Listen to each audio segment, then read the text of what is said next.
The air changed first. It always did. The deeper they descended beneath the central chamber, the warmer the ship became. Not enough to burn, not enough to suffocate, just enough to feel biologically wrong, like the environment itself had been calibrated for something that wasn't entirely human.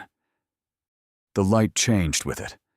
Gone were the pale clinical strips from the upper corridors. Here, the illumination came from beneath translucent surfaces, built into the walls and floors, pulsing faintly like slow-moving circulation. The structure no longer felt engineered. It felt grown. Everlyn led the descent without hesitation, not because she knew where she was going, because stopping now would let fear catch up. Kane stayed close beside her, closer than before, his body reading every shift in atmosphere as potential threat. Malek remained behind them with the civilians and the wider pack, creating stability simply through presence. Lira moved differently again, lower, quieter, more animal than before, not losing control, adapting. Across the wolves, the same instinctive tension spread. Heads lowered slightly, eyes tracked movement faster, breathing slowed, predators entering another predator's territory. Kaelruun slowed halfway down the final incline, only for a second. That alone made Everlyn notice. He had survived longer than any of them. If something here unsettled him, it mattered. They reached the bottom level together, and the truth waited openly. Rows of tables extended into the distance beneath the main chamber, arranged in careful sequences around flowing streams of energy and data. Bodies rested across them inside layered fields that held them perfectly still, without straps or restraints. Not prisoners, subjects. The systems moved around them constantly. Light patterns swept across skin. Mechanical structures adjusted position by fractions. Energy pulses repeated in measured cycles. Nothing about it felt violent. That made it worse. Everlyn stepped closer to the first table. A human lay suspended inside a transparent field, eyes partially open, body perfectly relaxed. Light traced slowly across the surface of their skin in repeating geometric patterns. The subject's eyes tracked something unseen. Their mouth opened. No sound came. The system corrected the movement instantly. Kaelen moved beside Everlyn and studied the nearest control sequences. "They're running responses," she said quietly. "Not theory. Observation. They trigger emotional and neurological patterns, then stabilize the result." Another table. Another human. This one trembled slightly.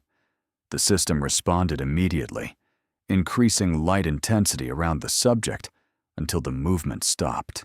Kane watched the process with growing disgust. "They're changing them." Kaelen shook her head slightly.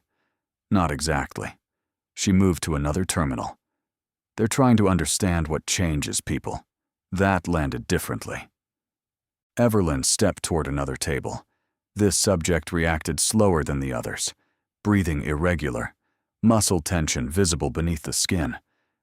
The system adjusted around them repeatedly, correcting. Correcting again. Correcting harder. But the subject never fully stabilized.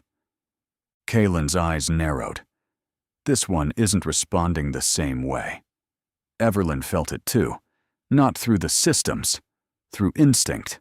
Something inside the subject kept resisting the pattern. The lights intensified again, the body stilled.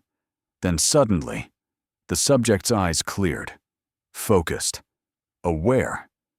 For one brief, impossible second, they saw the wolves standing around them. Recognition flashed across their face. Then the system corrected harder. The awareness vanished. Kaelen inhaled slowly.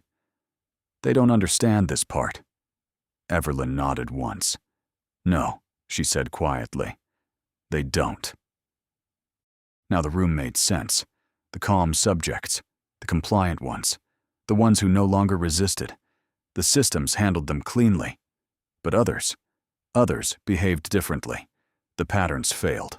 The adjustments didn't settle properly.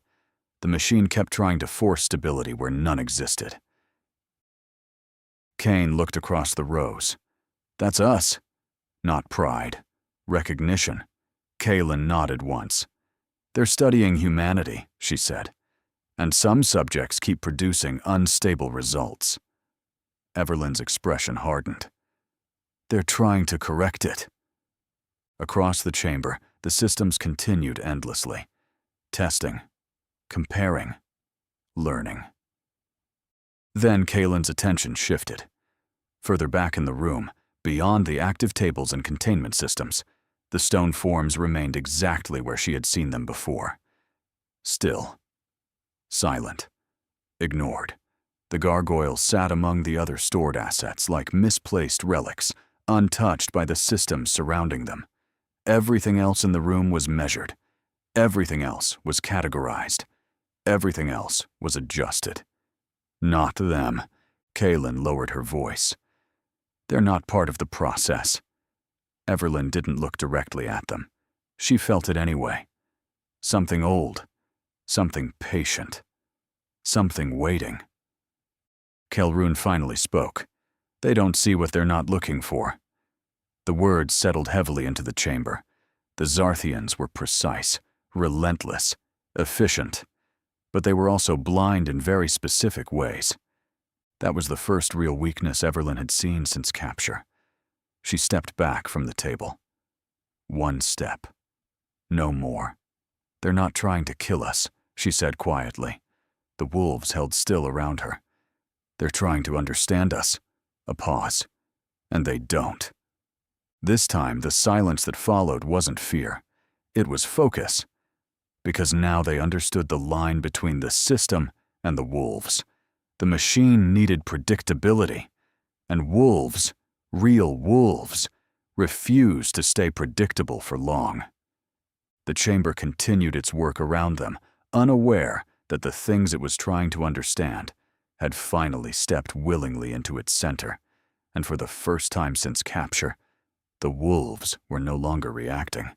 They were studying the machine back.